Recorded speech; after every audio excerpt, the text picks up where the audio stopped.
Hello and welcome to the Toffee Blues, your source for all things Everton. My name's Alfie Biggs and you can find more of me on Twitter at AlfieBiggs03.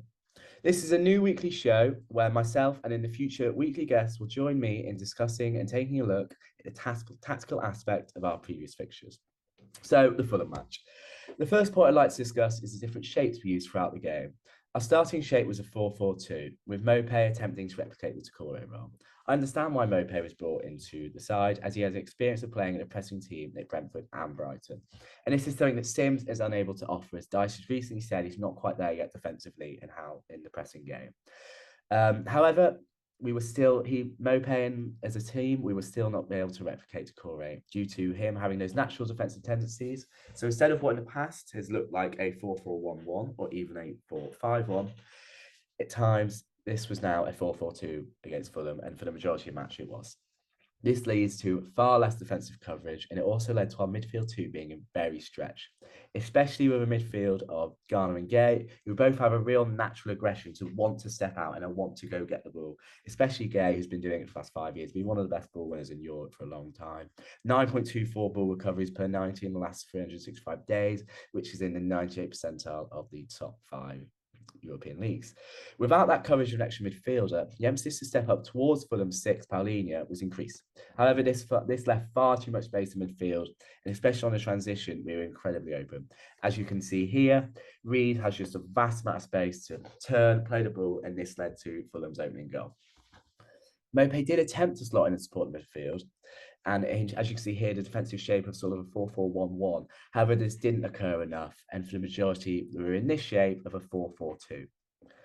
When going forward, there was an emphasis to utilise our left-hand side and relationship that McNeil and Mykolenko had, but promising in a positional and tactical sense. As you can see here, it was about McNeil inverting inside to create an overload midfield, but also allowing Mykolenko space to attack with width. This often led to situations where Fulham's right-back Tete was isolated against our two players on the left-hand side. However, due to a real sort of lack of individual quality, we failed to take advantage of this, which is really disappointing. We went one down, and immediately after that, we switched to a 4-3-3, so that's 4-5-1, with Iwobi coming inside and Gray out wide, whilst McNeil went over to the right-hand side. As you can see here, it was a 4-3-3 in this instance. This led to increased coverage in midfield, as Iwobi and Garner could then step vertically up, pressing the Paulinho and sort of Fulham's first phase midfielders, while Gay sat back, ensuring there was less space was given away. So we had more coverage ultimately and protection of the back four, which worked really well. The two wide players playing in these roles also led to an increased threat, in my opinion. McNeil on the right and Gray on our left is probably our most dangerous wing pairing. And McNeil has always been fantastic at drifting inside on his left foot and getting a shot off. And this, as you can see, this space he has in this goal, this is how we scored, this is how we got the equaliser. Maybe we need to try and adjust this so he's not on the left, but again, it's if you have Gray as a 9, who else you play on the left-hand side, so I can understand. Our final shape for the last 20 minutes was a 4-4-1-1. With a midfield of Gray, Garner, Davis, and McNeil, and then Iwobi in the 10, and then Sims up front. Obviously, the game state was different, and we were 3-1 down at this point. We were really attempting to try and push on and try and get something out of the game. But Fulham's game management was excellent, and we really struggled to create anything in the shape at all, which is disappointing. Moving on something slightly different. This is something that I noticed against United. And when we were defending set pieces, especially corners, we are obviously very strong at defending corners. We are very good at defending whip balls into the box due to those strong aerial winners, and just also the sheer amount of numbers we have back. As you can see here, we have everyone pretty much in our 6-yard box. However, against United, 7 of their 9 corners were either played short or worked around the area to create a shooting opportunity. This happened again against Fulham. As you see here, Pereira, lots of space on the edge of the box, just purely, as you see, our 6-yard box absolutely is packed. This leaves so much space for Pereira to attack the ball. This occurred on multiple occasions. As you can see here, Willian is working a short one, and it comes out, and you see Pereira's got the whole of the goal to look at if he can get a shot off. We haven't been punished yet, but this does worry me. And the fact that we haven't adapted since United to Fulham, and then again throughout the Fulham game, we didn't adapt at all. It's slightly worrying, and I think we will be punished about it soon, because I can feel teams are picking up on it. Moving on, I'd just like to sort of look at the goals we conceded and ultimately why we lost the game. So I spoke about the opener, about Reed having the issues in midfield, just having so much time to turn. And then the second goal, I think Wilson's goal was more caused by sort of Fulham's quality rather than a sort of individual mistake by us. They held the ball on the right-hand side for a period of play, ensuring that as a defence, we shuffled right across, leaving a large amount of space on the left-hand side. It's good Godfrey had to come across as well, so he's sort of not, he's potentially should have switched on, but also I think we just had to shuffle and that he has to defend that 6-yard box. So William came over, as you can see here in the screenshot. William, there's a lot of space just for him to knock it down. Then Wilson comes in. Potentially, Wilson shouldn't have got to that ball first, but I think ultimately I'm not so worried about that goal. I think that's just good play by Fulham and fantastic quality by Willian to knock it down for Wilson. Obviously, the third goal, that's incredibly disappointing, and I think that all comes from us. You know, as you can see here, James in this place, he should not. Ultimately, he shouldn't be scoring from that position. He shouldn't even get a shot off.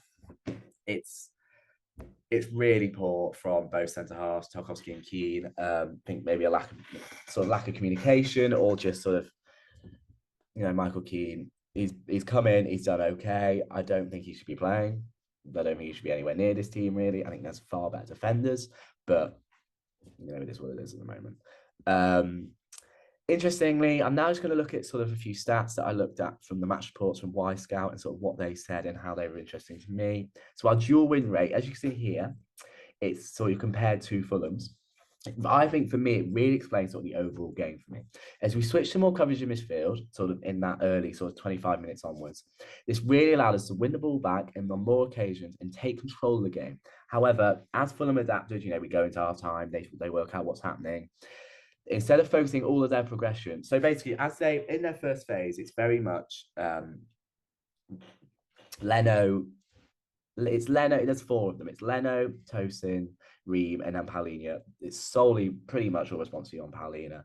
And as we stepped up to that 4-3-3, it allows either Garner and Iwobi to sit on Palhinha and ultimately stop them from playing out. But unfortunately, you know, they managed to adapt, and Harrison Reed dropped into sort of more of a first phase role, which he's sort of naturally always been. I really like Harrison Reed. I thought he was again excellent on the weekend. I think he's developing as a really nice player.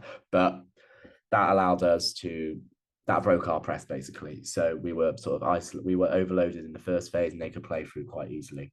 But and then obviously the momentum completely shifted.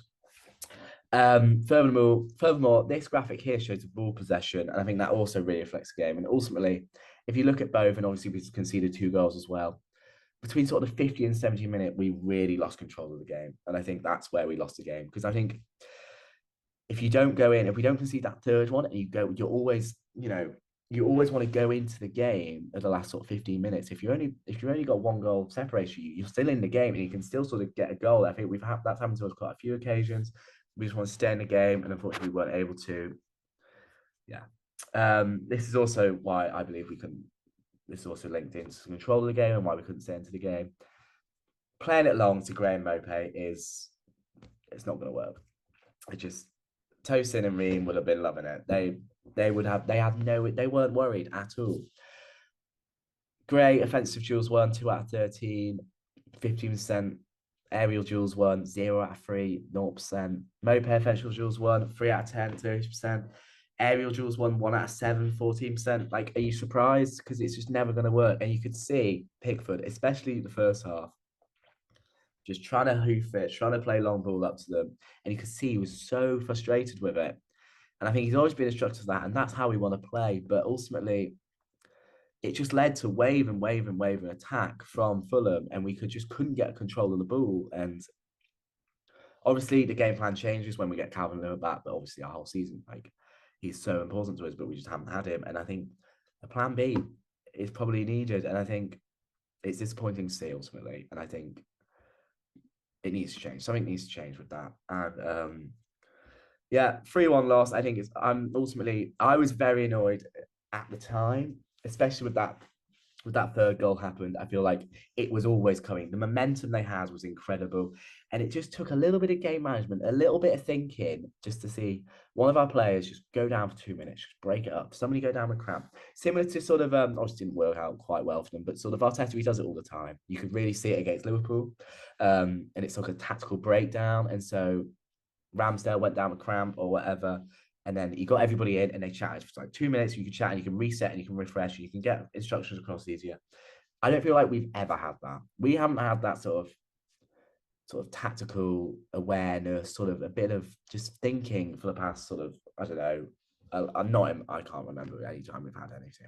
I can't remember when we've been smart about any of this stuff. So it's not nice to see. And I think ultimately their goal was inevitable. The momentum was just going and going, and we just couldn't break it. And they'd have a shot goal kick. We played up to Pickford. Pickford wouldn't nothing would happen, and then they'd have another one. It would go and go again.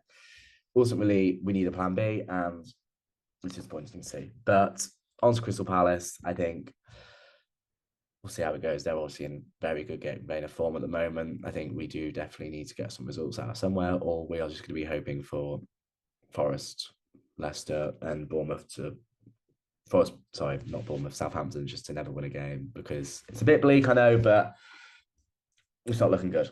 But yes, thank you very much for watching. Make sure to like, comment, subscribe. If you have any questions, anything, any feedback, please let me know. Thank you very much. Cheers.